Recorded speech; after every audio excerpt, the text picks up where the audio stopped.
we're able.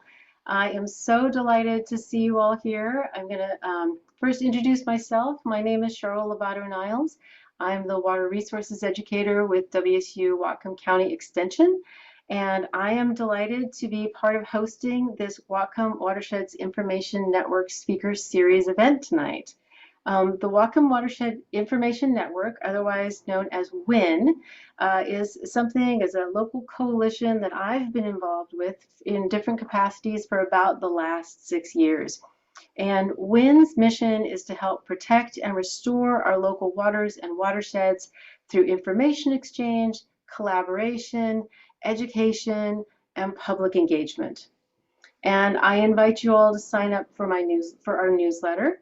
You can do that from any page on our website, which you'll find at whatcomwin.org, and I'll add that link to the chat. The newsletter comes out about once a month, and it includes new research findings, water and natural resources related news, local events such as this one, as well as regional events, training opportunities, including the free trainings that WWIN hosts on a regular basis, on an annual basis, as well as funding opportunities. And I can assure you that we will never try to sell you anything. We will not share your email address or ask you for money. This is part of a series of climate adaptation events that WWIN is hosting. The next one will be focused on how Whatcom County, the Port of Bellingham, and the City of Bellingham are planning for and adapting to increasing flood risk and shoreline impacts. And that's going to happen on Monday, April 29th, so in about 2 weeks, from 5:30 to 6:30 p.m. And we are also planning an event focused on how the City of Bellingham's salmon restoration projects, as well as tribal restoration projects, are taking climate change into account as well. And the time frame for that, we are thinking about early June for that event. I want to thank our planning team members, Austin Rose with Whatcom County Public Works, Rebecca Schlotterback with the Public Utility District Number 1, Stephanie Silencion with the City of Bellingham, and also Becky Peterson with Geneva Consulting. Some of those folks are here tonight and will be working behind the scenes to help make sure that everything runs smoothly.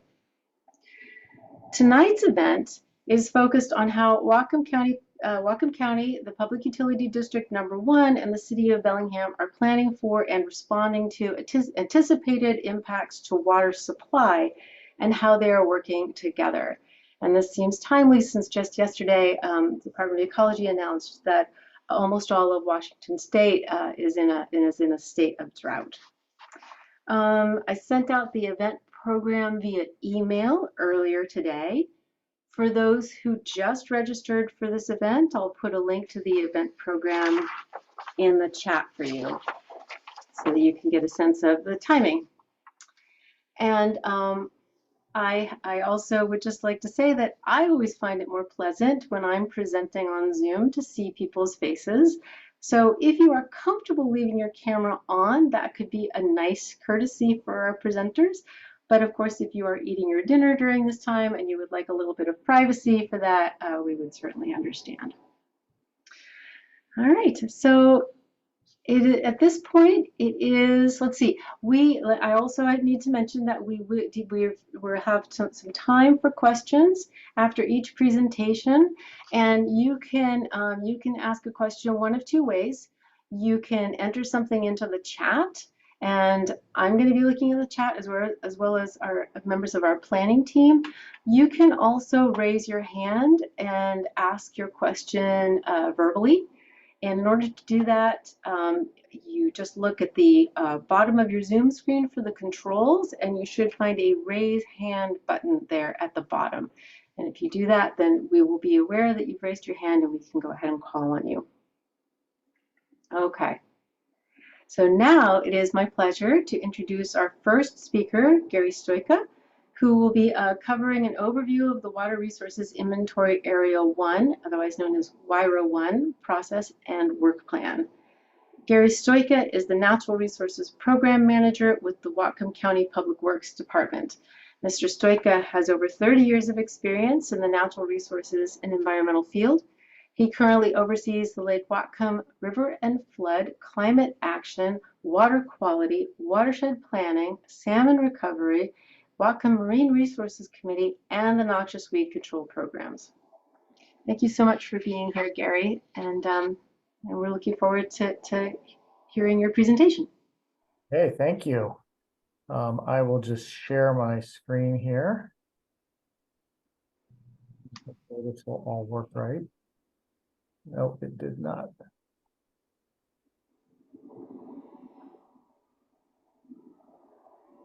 One more time.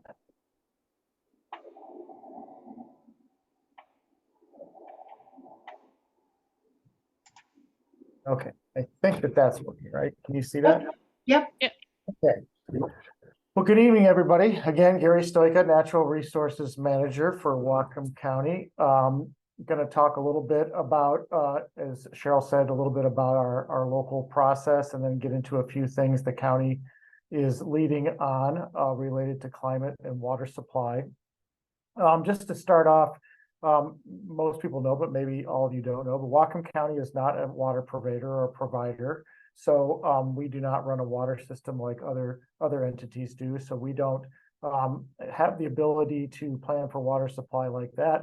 But we do have land use authority, and we do play a coordinating role within the WIRA in watershed planning activities.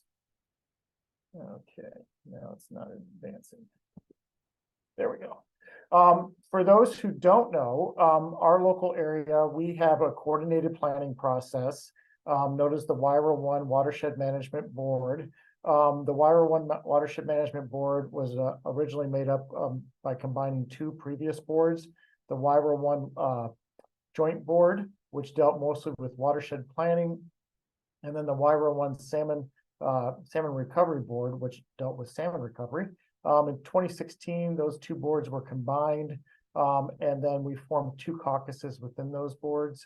So the membership on the local government caucus consists of all of the cities in the county, the PUD and Whatcom County, and then the Salmon Co-Managers Caucus consists of the two local tribes and the Washington Department of Fish and Wildlife. We also have engagement from the agricultural community, the watershed improvement districts, through the Ag Water Board is also an ex officio member of the local government caucus. This is the main cooperative planning effort throughout the county.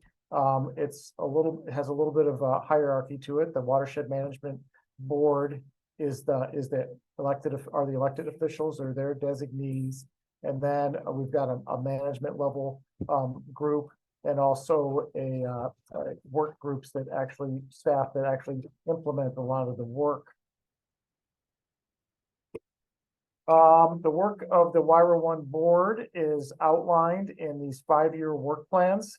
You can see the list of things that are in the current work plan.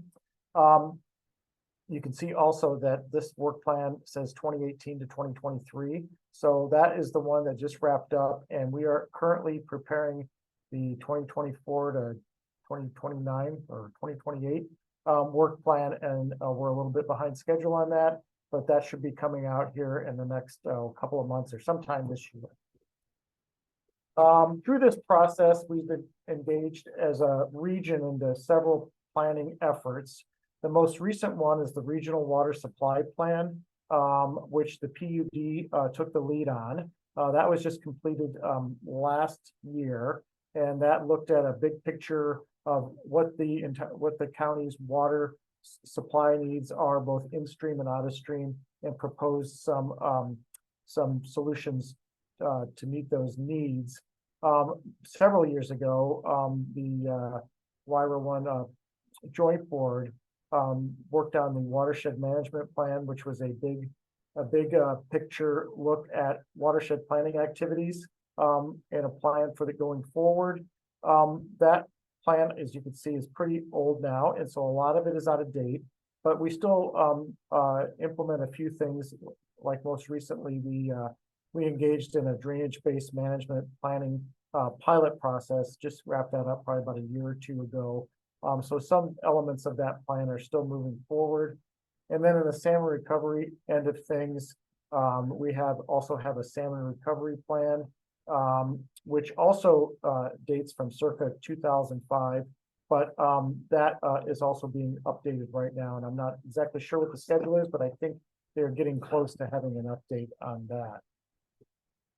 A lot of the things the county has been involved in or leading deal with technical studies or data acquisition. The county sponsors or pays for a stream gauging network that's operated by the United States Geological Survey.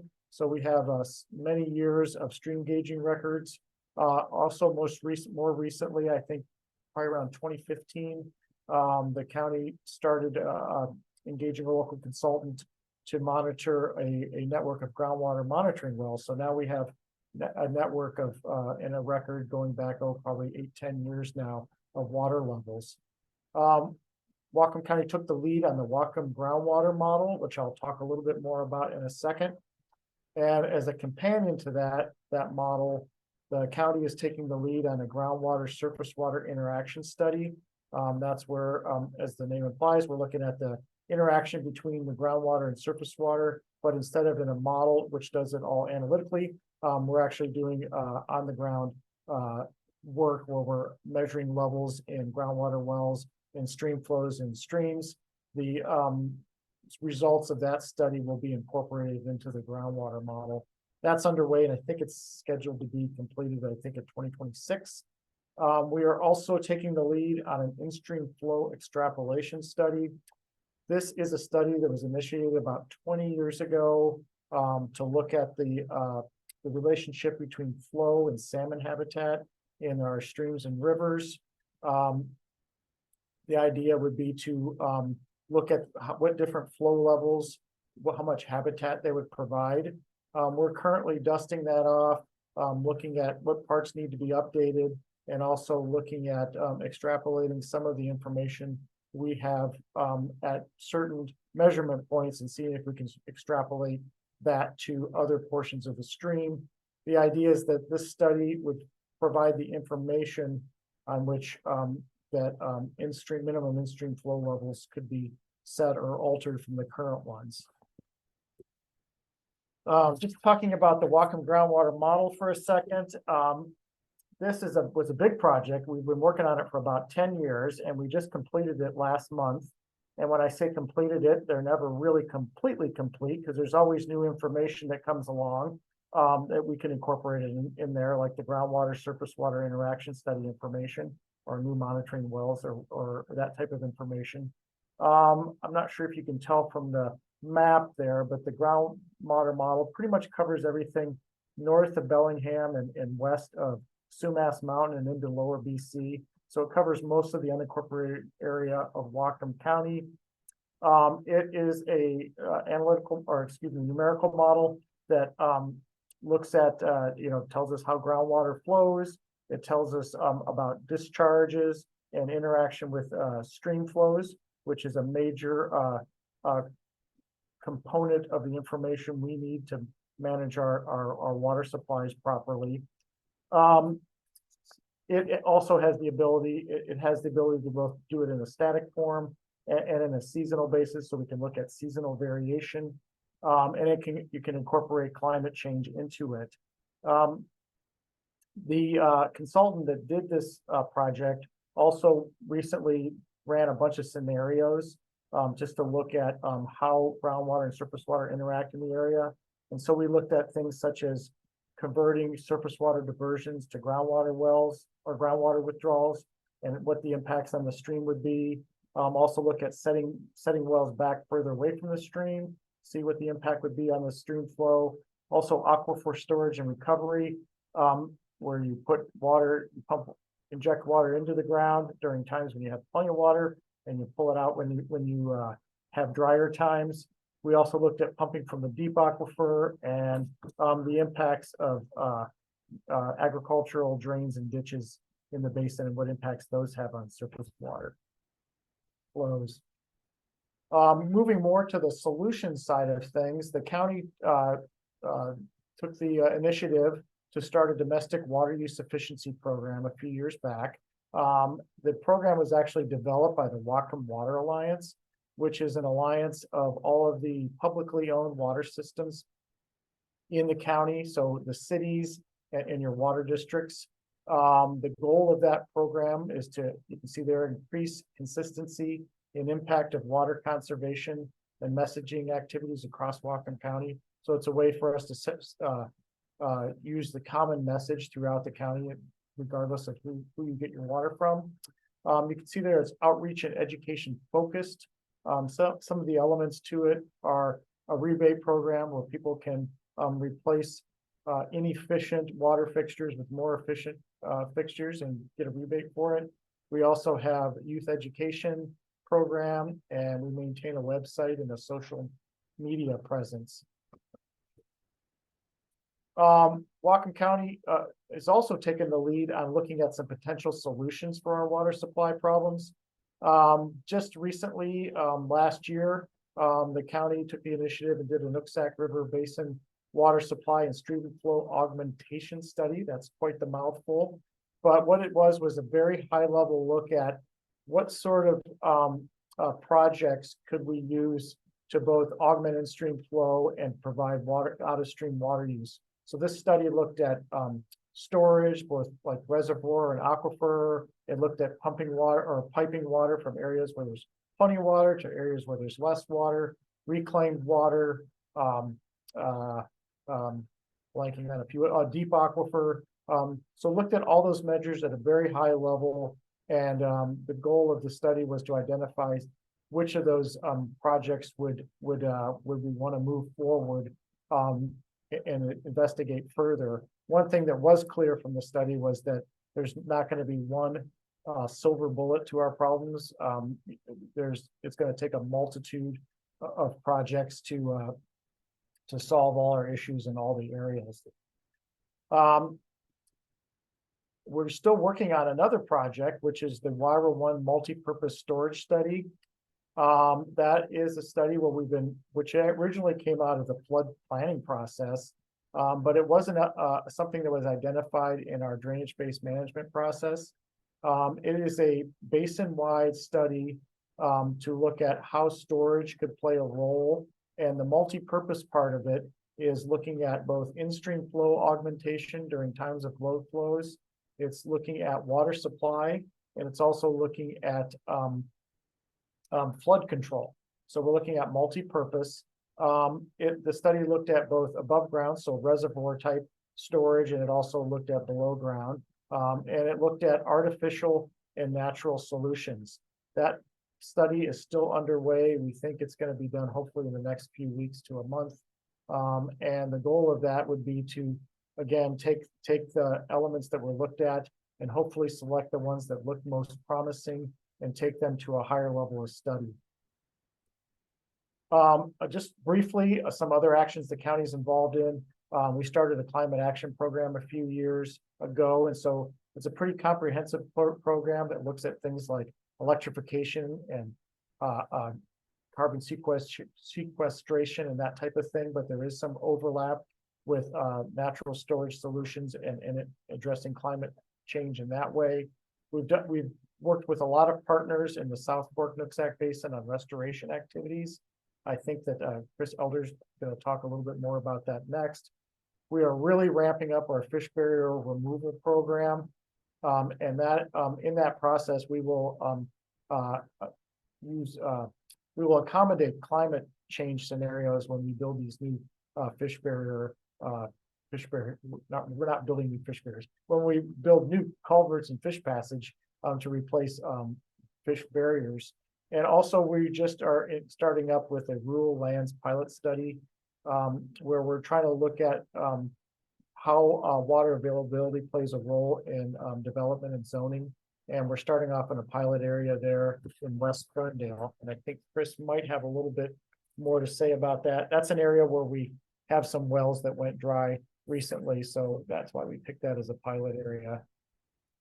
One of the other things we're trying to do is to integrate, we have a climate action program, a flood planning program, a comprehensive land use planning program, and A lot of those things overlap, and we're trying to make sure that everybody, the left hand and the right hand and the other left hand and the other right hand, know what's going on. And also look for solutions that could solve multiple problems.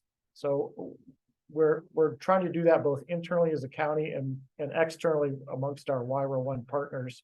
And we're making strides, but it's a big lift to integrate all of that. And then lastly, everybody I think knows that there is a general stream adjudication pending in the Nooksack Basin.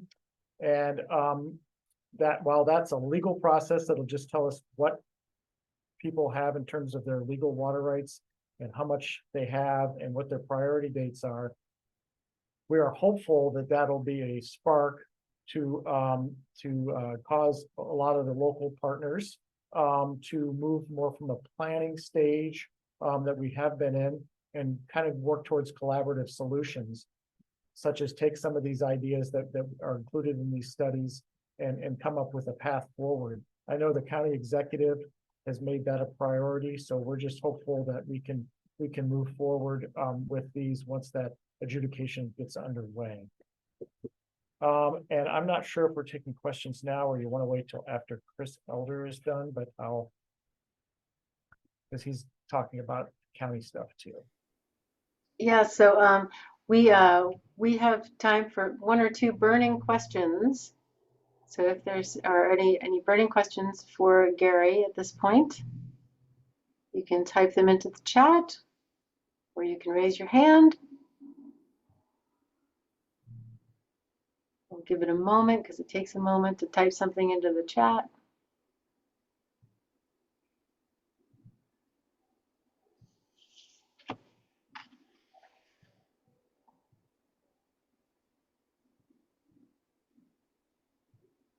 All right. I'm going to go ahead, not seeing any questions. We will have time at the end, hopefully, for some questions. And so I'll go ahead. Oh, here we go. We have a question from Sarah Gardam in the chat. Well, it looks like it perhaps is a comment about deforestation. A question, have you communicated with the DNR about mature forest land and preserving mature forest land? Yes, we did start the council started a forest resiliency task force, but I think Chris might touch on that in his talk. So perhaps we'll wait until Chris's talk to get more into that. Okay, great. Thank you again, Gary. I'll go ahead at this point and introduce our next speaker, Chris Heimgartner, who is the General Manager of Public Utility District Number 1. And he's going to talk a little bit about PUD Number 1's planning and regional water supply plan. Chris was hired by the Whatcom PUD in February of 2022, and he brought over 40 years of utility experience to that position. He was a leader in utilities in California, Washington, and Kentucky before coming to the Whatcom PUD.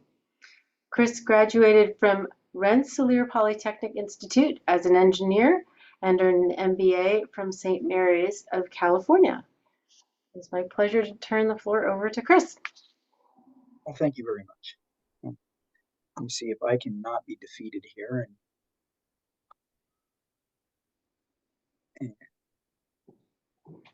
We are seeing it, but we are seeing your, there we go. All right. So what I want to talk about, Gary kind of gave you a very broad overview of lots and lots of things, one of which was the water supply plan. And when you think about the water supply plan, if you've done financial analysis, it's kind of like a sources and uses of funds. So you identify and inventory your water, and you look at your usage, and you project it out into the future. Well, this was done by an outfit named RH2, and PUD was the contracting agency for that. So one of the things that we're able to do on the WIRA board is help out and essentially be the conduit when the WIRA board decides it wants to make a study. We have some capacity from time to time to manage the study, manage the consultants, and that's what we did with the Watershed water supply plan. So for those of you who aren't familiar with us, we're a relatively small utility. about 24 employees. We have the second largest water claim in the watershed, behind only the city of Bellingham. You'll hear from Renee later and kind of see some of the really neat stuff the city is doing. We're mainly an industrial water company. So we sell to industry out at Cherry Point. We have a little bit of irrigation, and then we have a small commercial area out of Brandy. But about 99% of our volume goes to our industrial water users. So Gary talked about WWIN. This is WWIN. This is a map of it. This deep purple line here is the outline of the thing, and it's the watershed of the Nooksack River. And these are all the sub-basins. So one of the things that the watershed plan did was it went through and kind of inventoried what water was in each of these and then how the water was used. So here's an example of the current and a little bit of the future water use. The current water use in each sub-watershed is shown over on these graphs. And you'll notice the municipal water here. That's going to be largely us. It's going to be the city of Bellingham, city of Linden, and the other municipalities. That's these blue chunks that you see here. In fact, I think this is the lower Nooksack right here, which represents largely just us. Or is that the middle fork? Now, the middle fork represents the city of Bellingham. You'll notice that in our watershed, the biggest single user is irrigation. And that's really where an awful lot of the water goes. And we'll talk about this a little bit later, but it's almost twice as much as municipal and domestic combined. This was one of the most important outputs that came from the watershed plan. And what this did was RH2 looked ahead to 27. So they literally looked 50 years in the future, roughly. And they said, what's going to happen with the water flows? And why is this important? So the yellow bars that you see here are the change in human consumption of water out of the Nooksack. So this has a forecasted increase of about 30% on irrigation, for instance. The blue bars are the forecasted water change by month, flow change, due to climate change. So what you'll notice is that in the winter, you get almost 3,000 cubic feet a second more, and this is the January average, than the historic average. So when the river's high, it's going to get higher. In the summer, and this again is forecasted out in 2070, you're more than 2,000, almost 2,500 cubic feet a second less flow than exists in the current average. And that's significant because sometimes in the summer, you're well under 1,000 cubic feet a second. And what this would indicate is that we have the possibility in the future of either the main stem or different tributaries virtually running dry. So that was one of the really important outcomes of this was, that alarm bell that it's really time. The other thing that this says is that as much as we do want to focus on conservation and everything else, human withdrawals from the river have much less impact than climate change. So it's always a good thing to use less water, and we should definitely be doing that. But the problem is bigger than just human withdrawals from the watershed. And specifically, when you look at the watershed, one of the things that you ask is, well, gosh, it's not just humans that use it, it's fish. And where are the fish? And the answer, pretty straightforward, they're everywhere. If there's flowing water, there's fish. And, we have a wonderful watershed here. It's largely unimpeded in a lot of respects compared to other watersheds. And that makes it critical for the life cycle of many of these salmon and makes us the focus of kind of getting this right.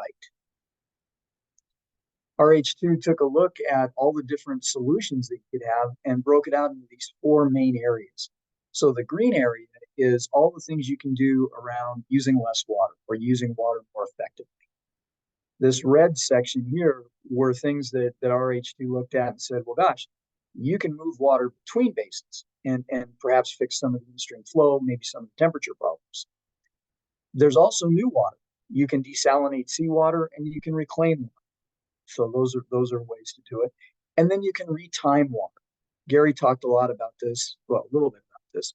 You can store water in the winter, and that helps reduce flooding, but it also makes it available to release in the summer when your water is low.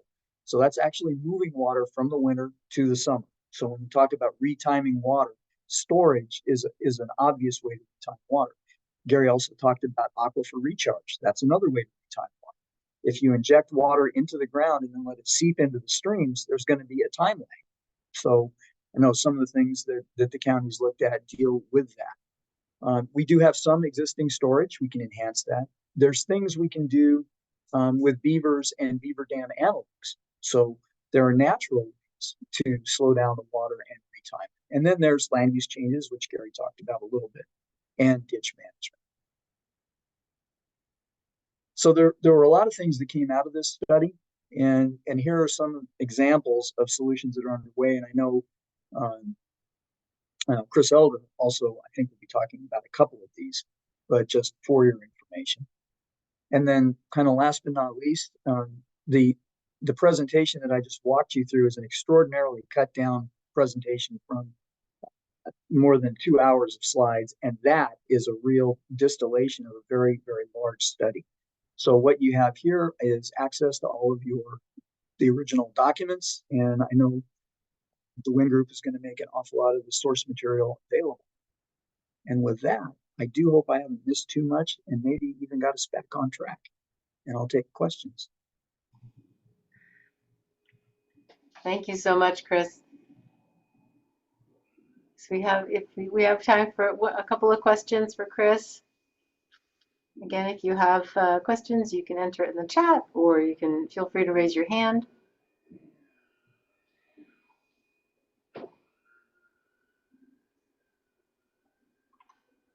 All right, thank you very much. Thank you. I'll just give it one more uncomfortable, awkward silence moment to give someone a chance to finish entering something into the chat, if that's what's happening right now.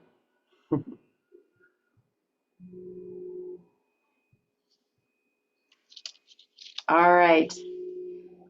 Thank you again, Chris. I will go ahead and introduce our next speaker, Chris Elder. Chris Elder is the Senior Watershed Management Planner for Whatcom County Public Works. He serves on the WWIN Watershed staff team and has been supporting watershed, climate, agriculture, and forestry planning efforts for Whatcom County for the past 10 years. Thank you, Chris. No problem. Well, hello, everyone. As Cheryl said, I'm Chris Elder. I've been working on a variety of different efforts in the county for a while now. So I'm going to try to build a little bit off of what Gary and Chris just covered. As kind of Chris referenced at the end there, it's hard to pack everything we do into a 10 or 15 minute soundbite, but that's what I'm going to attempt to do. So a big part of what the PUD helped to inform with that regional water supply planning effort was to help give a little bit of resolution on what types of projects can we or should we implement out on the landscape to try to have a sizable or measurable impact on some of our low flow and high flow impacts. One of the top ranked, I think actually the top ranked project that came out of the regional water supply planning process, phase one, was looking at kind of conservation management of forest land. And since the South Fork was one of our pilot basins, the Stewart Mountain Community Forest site became identified as that priority project.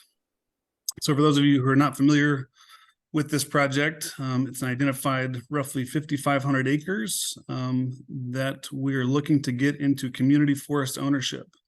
As some of you may know, that acreage has been significantly harvested. The comment previously about impacts of forest management to stream flow, certainly more recent studies are demonstrating that that is in fact correct. The younger the forest or the different management techniques can have a negative impact on that stream flow. So one of the primary objectives of this project would be to bring it into a collaborative ownership structure, still promoting active management. So there still will be timber harvest, but we'll be looking to do it in a way that actually restores and enhances watershed function. That could be enhanced stream buffers, could be longer rotations, trying to actually do kind of forestry focus for watershed restoration. It is notable that the Nooksack Indian Tribe, Whatcom Land Trust, and Evergreen Land Trust have been working with Whatcom County on this We have acquired, I should say, Whatcom Land Trust has acquired the first 550 acres. You can see my mouse here, kind of this little section right along the Nooksack River. And we're about to tee off phase two. Do have roughly $8.5 million secured for phase two through a stream flow restoration grant, as well as the Recreation and Conservation Office Community Forest Program. Just a couple quick snapshots of this. One of the key reasons why there's a lot of focus on the South Fork. South Fork is an impaired water body, both for temperature and sediment, I believe. So how do we help kind of reduce some of the sediment load and help cool the water? And one of the key ways to do that is through forest management, which can increase stream flow and reduce the amount of sediment entering that body. These are a couple snapshots of the forest itself. Kind of exciting project we just moved into, call this the South Fork Nooksack Natural Storage Restoration Project, Phase 1. We did get unanimous approval from the WWIN Watershed Management Board to proceed with this, and we have recently submitted a grant application to the Stream Flow Restoration Grant Program to try to facilitate implementation of this. Some of the key partners are Whatcom County, which actually owns the land, and the Nooksack Indian Tribe, which is facilitating a lot of the restoration planning and implementation. The picture you see here is a snapshot of the Acme Floodplain Project, which I'll describe briefly in a sec. But first we have the Black Slough property. This is actually on the east side of the South Fork Nooksack River Valley. The South Fork is over here to the west, just off the screen. The Black Slough drainage was identified as a priority area, both to increase stream flow and reduce water temperature into the South Fork, which I didn't mention before, does have the endangered species early Chinook variety, which kind of furthers the importance of restoration of the stream. The county is looking to restore roughly 166 acres, and kind of the two key actions we're hoping to implement here is a de-leveling, which is more or less wetland creation, and trying to actually capture some of the floodwaters or high flow waters and store it in the land, allow some of that aquifer recharge that Gary referenced, and ultimately kind of restore watershed function on the site. I will say we do also have some funding to do fish passage barrier correction on this site, right there on Homesteader Road, a little bit north on Clipper. So trying to actually integrate our fish passage barrier correction with some of these watershed restoration actions. Here's a couple snapshots of the site. In the upper left, you can see the stream, actually a tributary to Black Slough. Before restoration, we were able to secure some funding through the State Conservation Commission to do an initial riparian planting. So that is intact. If any of you ever go out for a drive on Homesteader Road, you can look to the north there and see this site. And there on the right there, you can kind of see some of the ponding that already occurs when we have high flow precipitation events. Next big project we refer to as Acme Floodplain. You can kind of see on the south side of or downhill side of the screen there is the actual town of Acme. The river is flowing north here. The county acquired roughly 124 acres and identified the kind of key benefit to do some floodplain storage, as well as some of the beaver dam analogs that Chris referenced. A lot of potential to kind of maximize capture and storage of both floodwaters when we hit those high flow periods, as well as to the west here is Stewart Mountain itself. So how do we actually capture and hold on to more of that water coming off the mountain? It should also be noted that the Nooksack Indian Tribe is leading a large in-stream restoration project they call the Fish Camp Restoration Project, where they'll actually be developing and installing engineered log jams throughout the South Fork, which is immediately adjacent to this property. So a lot of kind of integrated coordination between both in-stream and out-of-stream restoration activities with this particular project. Just a couple quick snapshots. Here's the South Fork in the upper left picture, and then on the left side, other side of the railroad tracks, is the acquisition property. Here you can see we do have active beavers already on site, and I think one of the opportunities would be to do some beaver dam analogs and encourage kind of more activity in some of those key drainage areas. And then this upper right picture is actually right where Stewart Mountain meets the floodplain. So we're already seeing some of that water coming off the mountain, and we'll try to maximize capture and retention of that. Just briefly, the funding we applied for gives us the ability to do a feasibility assessment on other properties outside of the county ownership. You can see the county ownership in orange, and the project areas we'll be evaluating are beyond that. And I know this is trying to look at watershed management in the scheme of climate impacts. The county did adopt a climate action plan back in 2021, and one of the key priority actions was to prioritize restoration, function, and protection of wetlands, riparian areas, headwaters, and other climate resilience areas. So as we bring our county climate action program online, very much try to coordinate that with what we're doing under the WWIN Watershed Management Project. And just to give you kind of another brief diagram, so as a lot of people know, the county's in the process of completing, or I should say initiating, our 2025 comprehensive plan update. And there's a lot of moving pieces. Kind of up here on the left, we have our climate action plan, the salmon recovery plan, which was referenced, as well as the storage assessment and the watershed management plan. We're about to launch our forest resilience planning process. We have a sea level rise and flood vulnerability assessment. We have another consultant kind of developing the outline for that climate element, wildfire, smoke, and heat vulnerability, and other technical components. So we're trying to pull together a lot of different information to build a climate resilience strategy, of which watershed resilience and integrity is a key component. Just briefly wanted to share a resource that originally came out of some Puget Sound Partnership local integrating organization funds, which actually gave our watershed staff team the ability to share some of this GIS data. We've been able to turn that into a public portal. So I'd encourage all of you to check out this link, and I'll put it in the chat when I'm off the stage here. But we've tried to actually make a lot of this watershed data available to the public, so you can all do your own research and have a better understanding of what we're trying to tackle here. So with that, with me, and I'll happy to take any questions. Thank you so much. We do have a question in the chat. Well, a couple of links have been dropped into the chat. One, Rebecca dropped the link to the regional water supply into the chat.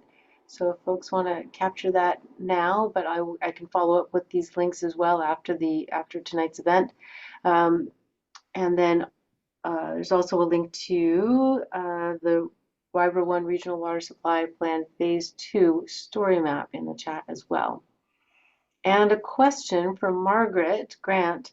She asks, has the Supreme Court decision SACLET versus EPA in 2023 affected or limited your work? I am not an expert on that, but from my knowledge of that ruling, is it has no impact on our local kind of critical area ordinance regulations. So we still enforce kind of wetland protection according to our local county code. I think where that federal decision comes into play is that if there was some project that was implemented on federal lands or some project outside of county jurisdiction, we would not be able to defer back to our local regulations. So it certainly is a weakening of the regulations, but I think the good news is that our local regulations still provide a pretty comprehensive protection of wetlands in general. I also thank you for that, Chris. I also see that Alexander Harris, or it looks like perhaps there's a group there under the name of Alexander Harris, and they have their hand up. Go ahead and unmute yourself and ask your question. Yeah, thanks. We are actually here in the Van Zant Community Hall. This is our quarterly Acme Van Zant subzone committee meeting. And we talk about flood issues every quarter in the South Fork. And my question was something that we were actually discussing earlier. What is the role of the public in all of these floodplain restoration projects? We struggle to get a lot of attention to these quarterly subzone meetings, but we're wanting to do more. And we are wondering what the county is planning to do to educate community members, farmers, folks who live out in these areas about future flood impacts and actually integrate some of their feedback into the planning process. Thanks, Alex. That's a good one. And I might defer back to you, Gary, having a better handle on some of our floodplain coordination and communication efforts. So Alex, are you talking about, when you say the floodplain restoration, are you talking about like the Stewart, things associated with Stewart Mountain and the South Fork, or the bigger, our flood planning process? I'm referring to floodplain planning in general. So the Acme floodplain project, or the FLIP project, or I mean, all these acquisitions that have been taking place, there generally isn't a whole lot of public participation in those processes. And I know it's gotten better over the years, but I still think there could be more work to bring the community in on the front end. And that might help there be less frustration when these big flood events happen. Like November 2021, everyone was like, why weren't we prepared for this? And they got so mad, but they didn't really realize all the work that's already happening and all the work that's in the works. So the question is, more broadly speaking, how does the county incorporate public feedback and participation into the floodplain planning process? Sure. So through the floodplain planning process, we have it broken into these reach teams where we have mostly stakeholders and tribal members and other governmental people that are involved in the early stage planning efforts, and of course landowners in that area. The idea is that would be the formation of kind of the initial projects and the initial vision.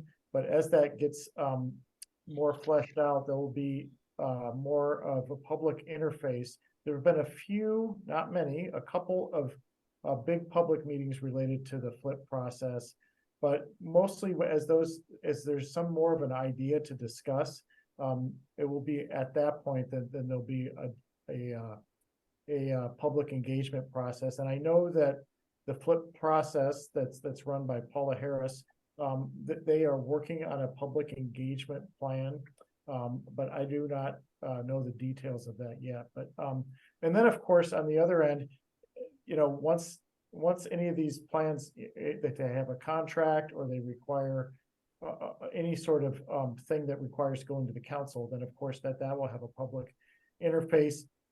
And then as the whole comprehensive plan nears a draft to look at, then there'll be a comprehensive, there'll be a public engagement process there. And I don't know if that's fully fleshed out yet, because that's not really close to being done, but I know that the FLIP group is working on that.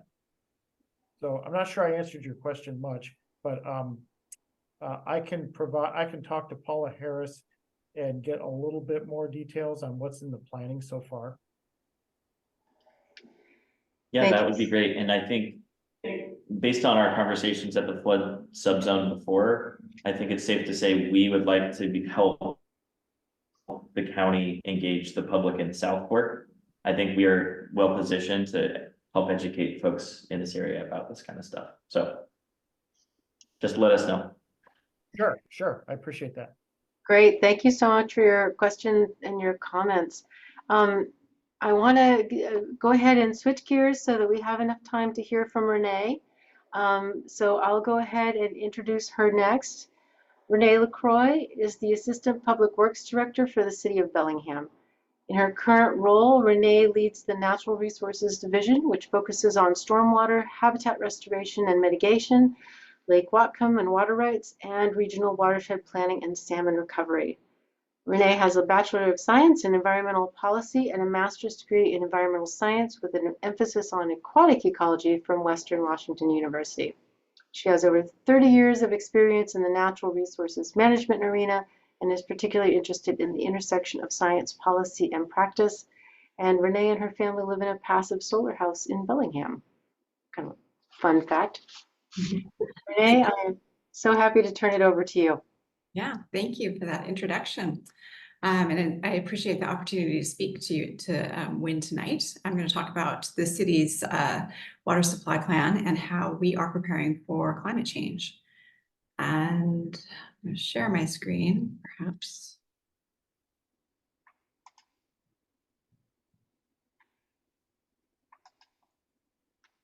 That work? Mhm. Okay.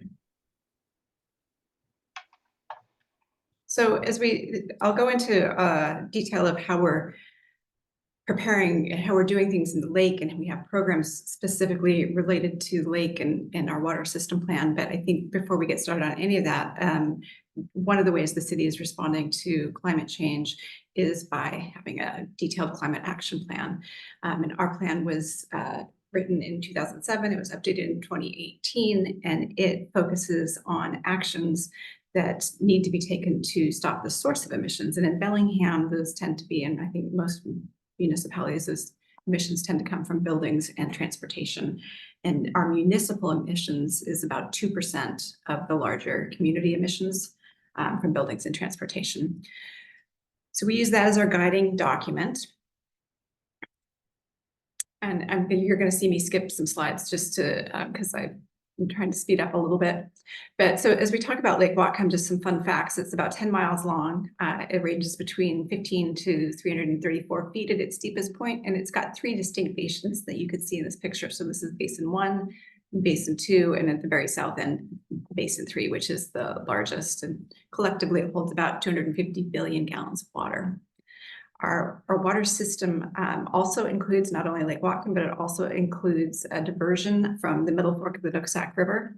And that goes through Bowman Mountain and into a pipeline that takes it to Mirror Lake at the south end of Lake Whatcom, where it goes through Lake Whatcom and then into our water treatment plants. Most of Lake Whatcom's water comes primarily from rainwater. As I just articulated, the city also diverts water from the middle fork. And then our treatment plant is located in Whatcom Falls Park. So things that we're anticipating change regarding Lake Whatcom because of climate impacts include more precipitation, but less of that falling in the snow form. So what that means for the city is that we will get more precipitation, less of it will come during the winter months and be remaining in the mountains. So we'll see a retreat of the Deming Glacier. Both of those things lead us to the fact that we are now filling our lake earlier, and I'll talk about this a little bit later, but we're now filling the lake earlier in the season to respond to the more precipitation, less snow, and the retreat of the Deming Glacier. We anticipate seeing larger and more frequent storm events and increased evaporation. So evaporation is currently the largest source of water loss in Lake Whatcom. It's the largest consumptive use. And then we also anticipate seeing increased water temperatures, which leads to an increased likelihood of algal growth and aquatic invasive species, both of which I'm going to talk about a little bit later on. So we're responding to things using kind of a multi-pronged approach. We're changing how we do our treatment plant operations. So currently we have a controlled gate, which is pictured here on Whatcom Creek, and that helps us maintain the lake levels in Whatcom Creek, or sorry, in Lake Whatcom and in Whatcom Creek. But that gives us the ability to ensure that we're going to have adequate drinking water throughout the year at any time of the year, regardless of changes in precipitation patterns and changes in the glacier. It gives our water system plan a lot of resiliency in how we manage things. We monitor the whole system 24/7 to make sure that we're maintaining the right lake level for the right season. And it's a complicated management system, and there's a lot of factors to consider in when we divert and when we raise and lower the control gates in Whatcom Creek. One of the things we consider is the maximum surface elevation, which is court ordered. So the lake, depending on the season, the lake can't go any higher than, I think it's 314.5 for the summer, or sorry, for the winter, and 311.5 for the winter. And so we can't exceed that. We also need to be factoring in how much water is coming into the lake. And so that's determined by what we're diverting from the Nooksack River. It's also influenced by snowpack, drought conditions, rainfall levels, and evaporation, which I mentioned earlier. It's also influenced by how much water people are demanding. How much water is consumed by city residents and businesses. So on a hot summer sunny day, we're seeing much higher consumption than we do in the winter months. but our annual demand is about 3 billion gallons on average. We also factor in salmon habitat in Whatcom Creek, so we want to make sure that we have adequate supply in the lake to put water down Whatcom Creek during those sensitive times of the year where we have salmon spawning and rearing in Whatcom Creek. One of the tools that we use, and this is available to the public, is this dashboard, which is really cool. And I'm going to zoom in on this so you can kind of see what it says, but this is available for anybody in the public to play with. It's at Whatcom, or sorry, it's cob.org /Lake Whatcom -level. If we zoom in on that, you can see that you can look at the different, can you see my cursor if I do that? Okay, so there's these different tabs up here, so you can look at different things. This particular one shows the average lake level by month of the year. And so you can see, this is the average over, I would say the last, I think our data goes back for 15 or 20 years. What that lake level looks like. This gray line at the top is the court-ordered maximum elevation, and this low line at the bottom, black line at the bottom, is the lowest we want to see the lake in order to maintain our operations. So one of the things I mentioned earlier is that we are filling the lake earlier, and that's this green line. This green line shows this year's current lake level, and you can see it's shifted earlier. We're bringing in more water so that we can fill the lake earlier, because in the hot months during June, July, and August, where we have a lot of water use and a lot of evaporation, water decreases quickly, and we want to make sure that we have enough water to supply water even before the fall rains come. And then this lower part shows you the Whatcom Creek, the flow that we're putting down Whatcom Creek to maintain those summer low flows for fish. And then you can also look at it by months, and you can look at this information, like I said, by different times of the year. Another thing the city did in the last few years was build a dissolved air flotation process that it was added on to our existing water treatment plant process. And that was constructed in 2018. And what it does is it allows us to significantly reduce the need to backwash our filters. So we used to use a tremendous amount of water backwashing our filters. And now we use this tank, and we put different things in the tank that kind of act like a magnet to attract the algae and the scum. And then we put bubbled air through it. So those two different things allow us to clean our filters more efficiently. We actually cut back our water use from 112 million gallons to 37 million gallons just with this one improvement. And that'll continue to help us manage any algae moving forward. We also participate in the Lake Whatcom Management Program. So this is a cooperative program with Lake Whatcom and the Lake Whatcom Water Sewer District. And we coordinate 10 or 11 different program areas, all to do with stewarding Lake Whatcom and protecting Lake Whatcom. We also have a community water conservation program.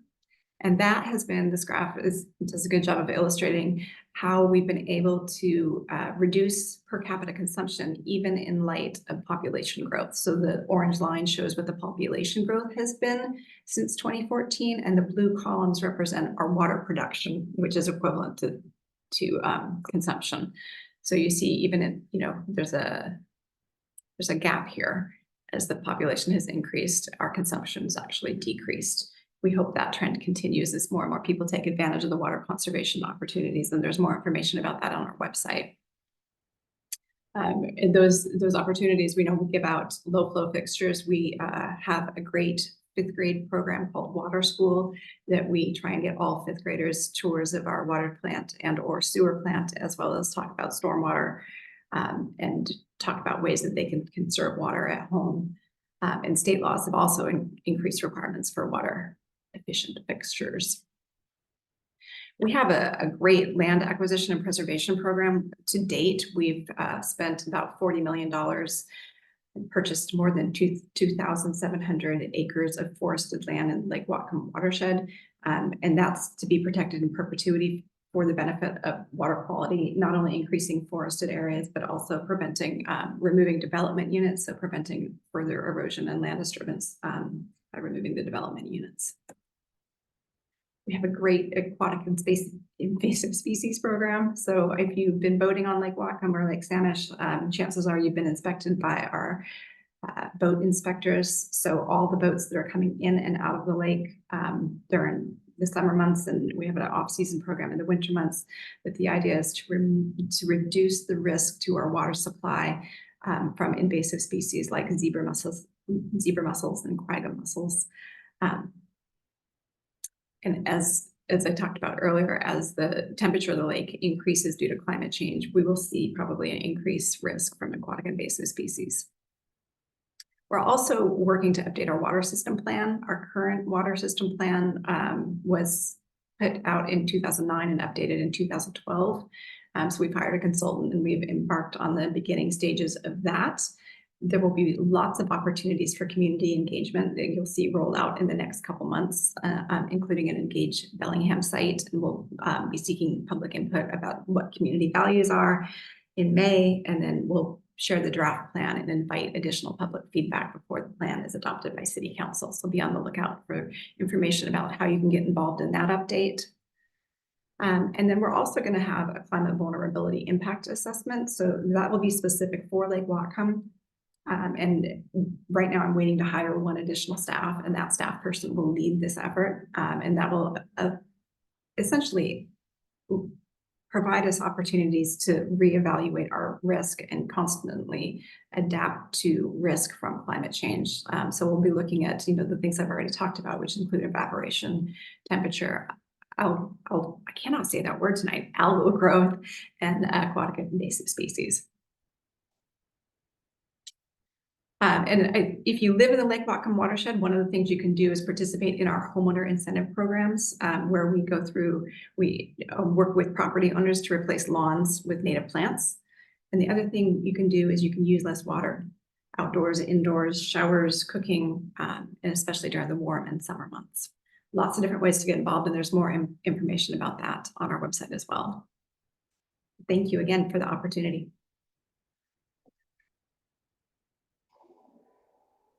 Thank you so much to all of you, Gary and Chris and Renee, for giving this great overview on this important topic. I know it's super challenging to condense all of your great work into these really short presentations, but we do appreciate your efforts and being willing to share with us tonight.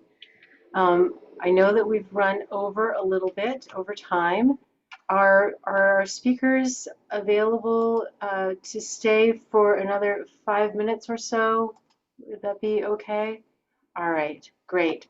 So we do have a question in the chat from Barbara Plaskett, who asks, what do we think about using our watershed for density, specifically the planned 412 units in Old Mill Village? Hi, Barbara. So I think you're aware, we took that proposal to the Planning Commission, and there was a mixed recommendation on that, and that'll move forward to the City Council. So we do have a housing crisis, and we want to make sure that we are able to build housing where we can. We are very cautious about building additional housing in the Lake Whatcom watershed. That property is currently, the multifamily properties are currently zoned high density, and the proposal that went to the Planning Commission and that will be going to City Council, take it from high density down to medium density. So we are trying to remove density in the Lake Whatcom watershed because it is a sensitive drinking water source. Thank you.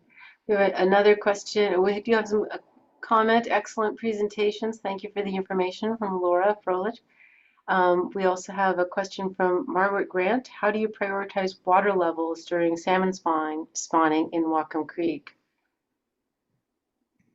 So I think it comes back to the bigger picture of how we manage the lake overall. We want to have enough water come into the lake early enough in the spring so that when the flows get low, naturally low, like all creeks do in the summer and fall months, that we have adequate supply in the lake to continue putting water down Whatcom Creek. It's not easy, I will say that. It is continually a challenge, and it will continue to be a challenge as we move, as climate change happens. We have a question from Alan Chapman. Is there a City of Bellingham website location that shows the monthly volume of water diverted from the Middle Fork into Mirror Lake? No, that isn't available on our website, but we do divert when, given all those other factors that I mentioned, we do divert when it's appropriate. We aren't required to adhere to in-stream flow rules because our water right predates those, but we do voluntarily comply with them. So we are very sensitive about when we divert from the Middle Fork. And it looks like we have one last question and time for one last question.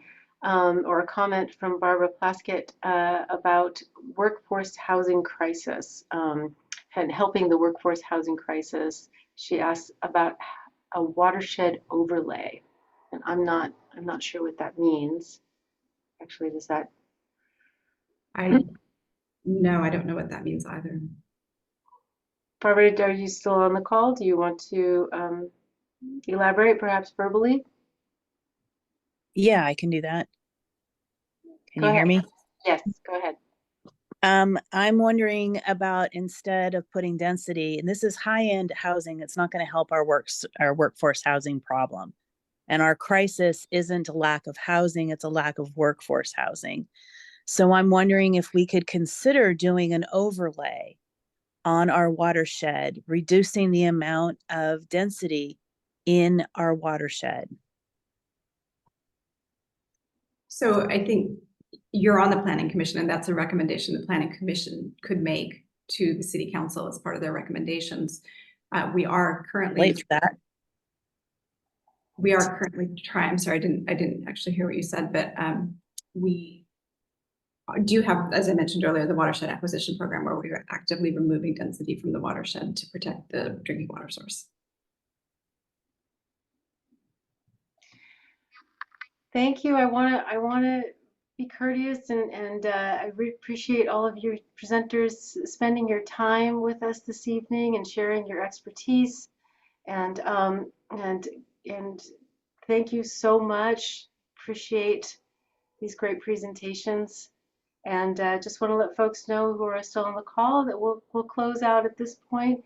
I will go ahead and share those links that the presenters shared or put in the chat. I will send you all a follow-up email, which will also include a follow-up survey for folks to let us know, give us some feedback on this event.